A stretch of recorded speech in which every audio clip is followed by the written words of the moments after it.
12 सगुण भक्ति काव्य के दार्शनिक आधारों पर प्रकाश डालिए की चर्चा कीजिए। परिचय। सगुण भक्ति ईश्वर के साकार और रूपमय स्वरूप राम और कृष्ण की उपासना पर आधारित है। इसका आधार भारतीय दर्शन की विभिन्न शाखाएं हैं। प्रमुख रचनाकार और रचना गोस्वामी तुलसीदास। रचना रामचरितमानस। 10 मुख्य बिंदु। विशिष्टाद्वैतवाद रामानुजाचार्य का दर्शन जो जीव और जगत को ब्रह्म का अंश मानते हुए भक्ति को महत्व देता है।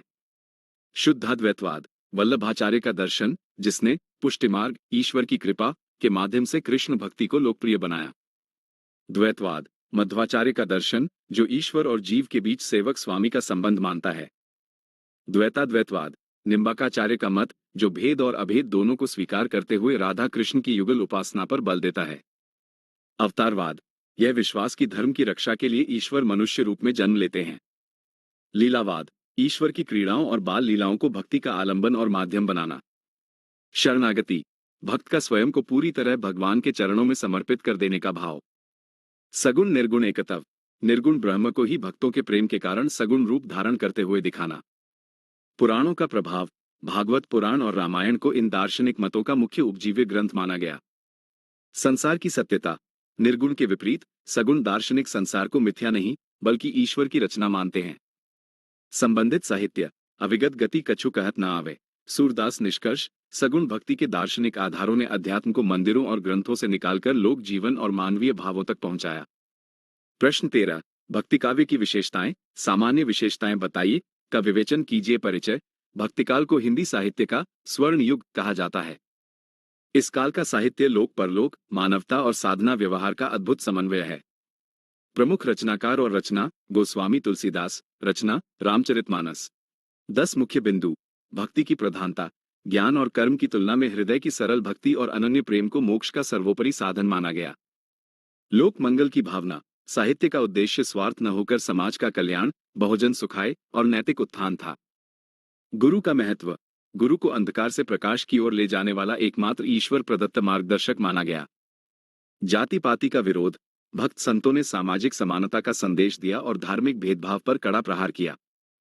नाम स्मरण की महिमा जटिल कर्मकांडों के स्थान पर ईश्वर के नाम जाप को सबसे सरल और प्रभावी मार्ग बताया गया। अहंकार का त्याग भक्ति के लिए मैं भाव या अहंकार को मिटाना और प्रभु की शरण में जाना अनिवार्य माना गया। लोक भाषा का गौरव संस्कृत को छोड़कर कवियों ने जनभाषाओं अवधी और ब्रज को साहित्य का प्रौढ़ माध्यम बनाया। काव्य रूपों की विविधता महाकाव्य प्रबंध खंड काव्य और मुक्तक गे पदों का सुंदर और प्रचुर सृजन हुआ। धार्मिक समन्वय सगुण निर्गुण शैव वैष्णव और विभिन्न शास्त्रों के बीच सामंजस्य स्थापित करने का प्रयास। संसार की अनित्यता संसार को नश्वर मानकर शाश्वत सत्य ईश्वर की खोज पर बल दिया गया। संबंधित साहित्य सिय राम मैं सब जग जानी करूं प्रणाम जोरी जुग पानी। तुलसीदास। निष्कर्ष भक्ति काव्य ने न केवल साहित्य को ऊंचाई दी बल्कि भारतीय समाज को कठिन समय में नैतिक बल एकता और मानवतावादी दृष्टि प्रदान की। प्रश्न 14 निर्गुण संत काव्य के भाव पक्ष पर प्रकाश डालिए। भाव पक्ष की विशिष्टताएं बताइए। परिचय। निर्गुण संत काव्य निराकार ब्रह्म की उपासना और अंतःसाधना पर आधारित है। इसका भाव पक्ष अत्यंत क्रांतिकारी निर्भीक और भावनात्मक गहराई से युक्त है। प्रमुख रचनाकार और रचना कबीरदास। रचना बीजक। 10 मुख्य बिंदु। निराकार उपासना ईश्वर का कोई रूप या आकार नहीं है वह कण कण में व्याप्त है। रहस्यवादी भावना आत्मा और परमात्मा के मिलन की गूढ़ और गुप्त अनुभूतियों का रहस्यात्मक वर्णन। विरह की व्याकुलता निराकार ईश्वर प्रियतम से मिलने के लिए विरहिणी आत्मा की तड़प का मार्मिक चित्रण।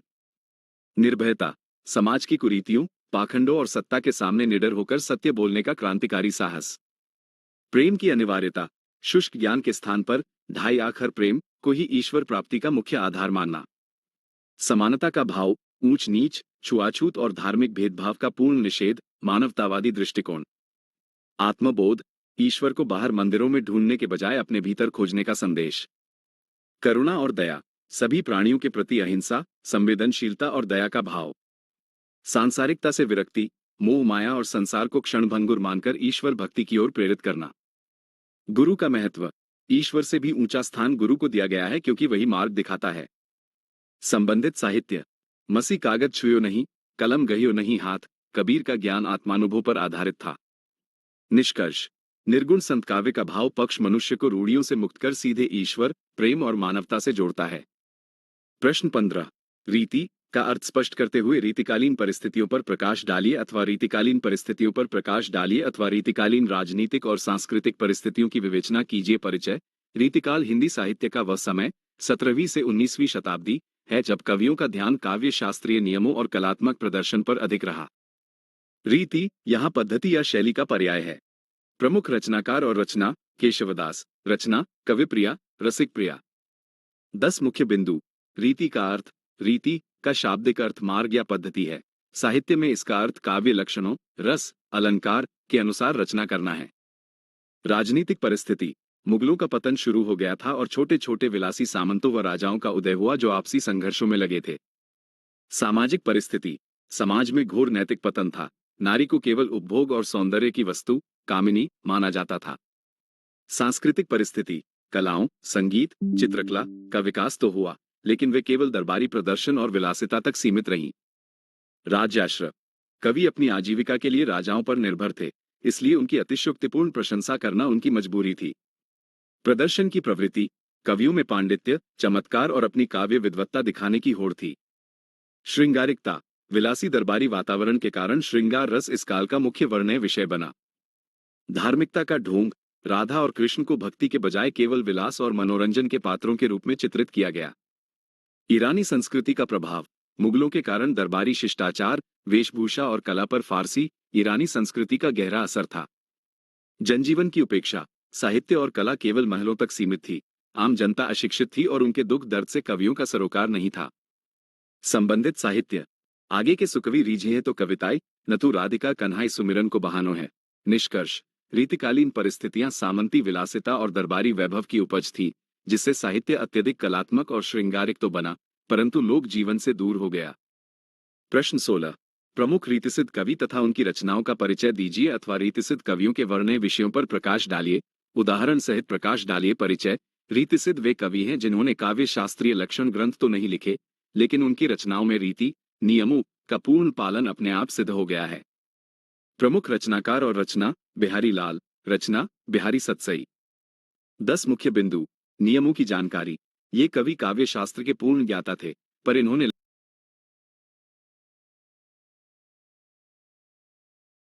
लक्षण उदाहरण की परिपाटी के बजाय स्वतंत्र काव्य रचना को लक्ष्य बनाया।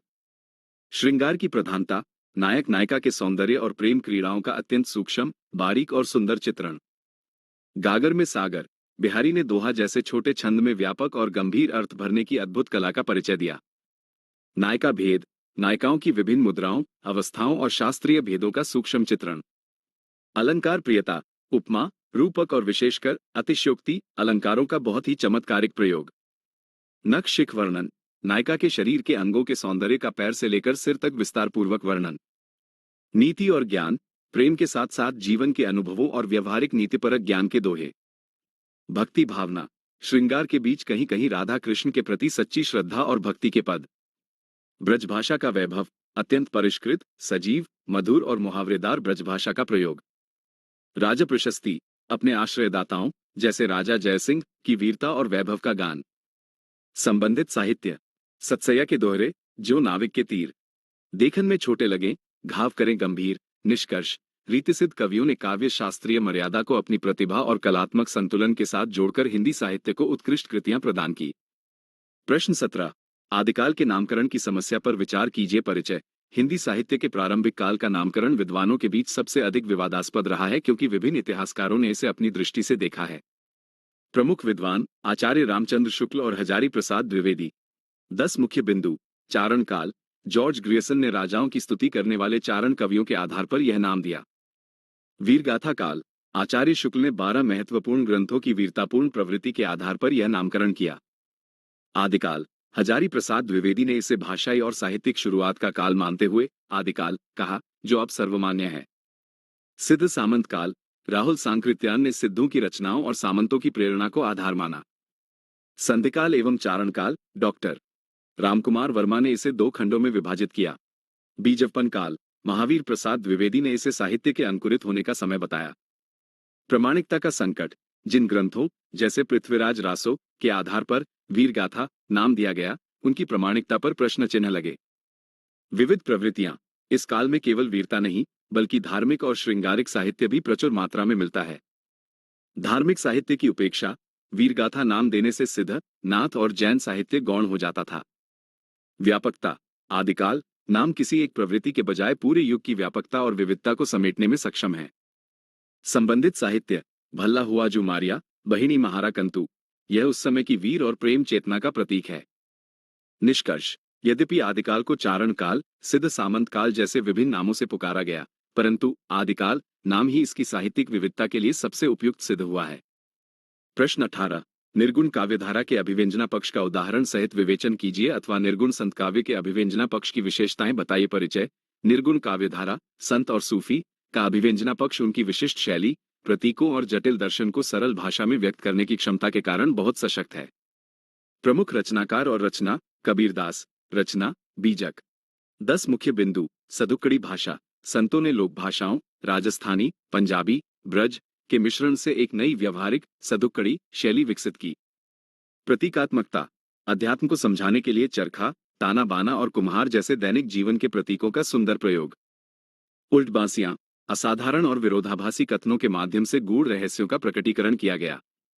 रूपकों का प्रयोग आत्मा को बहुरिया और परमात्मा को दूल्हा के रूप में चित्रित कर भाव व्यक्त किए गए। अन्युक्ति शैली अप्रत्यक्ष रूप से समाज की बुराइयों और धार्मिक रूढ़ियों पर प्रहार किया गया। गेयता इनके पद गाने योग्य भजन शैली में रचे गए हैं, जिससे ये जन जन तक पहुंचे। सहज और सरल शैली किसी कृत्रिम अलंकार या पांडित्य प्रदर्शन के बजाय सीधे दिल को छूने वाली सादगीपूर्ण बात।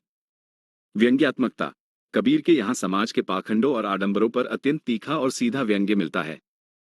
छंद प्रयोग मुख्य रूप से साखी, दोहा और पदों का सरल काव्य रूप अपनाया गया। ध्वन्यात्मकता भाषा में एक विशेष प्रकार का नाद और प्रभाव है जो श्रोता को सीधे प्रभावित करता है। संबंधित साहित्य कबीरा खड़ा बाजार में ली लुकाठी हाथ, जो घर जा रहा अपना चले हमारे साथ। निष्कर्ष निर्गुण काव्य का अभिव्यंजना पक्ष उसकी सादगी, कृत्रिमता से मुक्ति और मारक क्षमता के कारण हिंदी साहित्य में बेजोड़ है। प्रश्न 19 प्रेम काव्य परंपरा सूफी काव्य का परिचय दीजिए अथवा निर्गुण प्रेम काव्य परंपरा का परिचय प्रस्तुत कीजिए। परिचय मध्यकाल में सूफी कवियों द्वारा रचित प्रेम काव्य परंपरा ने भारतीय लोक कथाओं और फारसी मसनवी शैली का समन्वय कर एक नई मानवीय धारा प्रवाहित की। प्रमुख रचनाकार और रचना मलिक मोहम्मद जायसी। रचना पद्मावत। 10 मुख्य बिंदु प्रेम की प्रधानता ईश्वर की प्राप्ति का एकमात्र साधन प्रेम इश्क को माना गया। मसनवी शैली कहानी की शुरुआत में ईश स्तुति, ईश्वर, पैगंबर और तत्कालीन शाहे वक्त की प्रशंसा की जाती है। लोक कथाओं का आधार भारतीय ऐतिहासिक या काल्पनिक लोक कथाओं को काव्य का आधार और आध्यात्मिक रूप दिया गया। विरह वर्णन जायसी का विरह वर्णन नागमती वियोग हिंदी साहित्य की अत्यंत मर्मस्पर्शी और अद्वितीय निधि है। प्रतीकात्मकता नायक रत्नसेन, आत्मा का और नायिका पद्मावती परमात्मा का प्रतीक मानी गई है। अवधी भाषा ग्रामीण और ठेठ अवधि का बहुत ही रसमय, मीठा और मधुर प्रयोग किया गया। दोहा चौपाई शैली प्रबंध रचना के लिए इस विशिष्ट शैली का बहुत सफल प्रयोग किया गया। सांस्कृतिक समन्वय हिंदू लोक संस्कृति, त्योहारों, रीति रिवाजों और मान्यताओं का बहुत सुंदर सजीव चित्रण। शैतान माया साधना के मार्ग में आने वाली बाधाओं को माया या शैतान का रूप दिया गया। अलौकिक प्रेम लौकिक प्रेम कथा के माध्यम से अलौकिक आध्यात्मिक सत्य का उद्घाटन करना मुख्य लक्ष्य रहा। संबंधित साहित्य मानुस प्रेम भयो बैकुंठी, नाही तक आछार भरी मुठी। निष्कर्ष प्रेम काव्य परंपरा ने प्रेम के माध्यम से धार्मिक कट्टरता को कम कर मानवीय संवेदनाओं को स्थापित किया और संस्कृतियों के बीच सेतु का कार्य किया।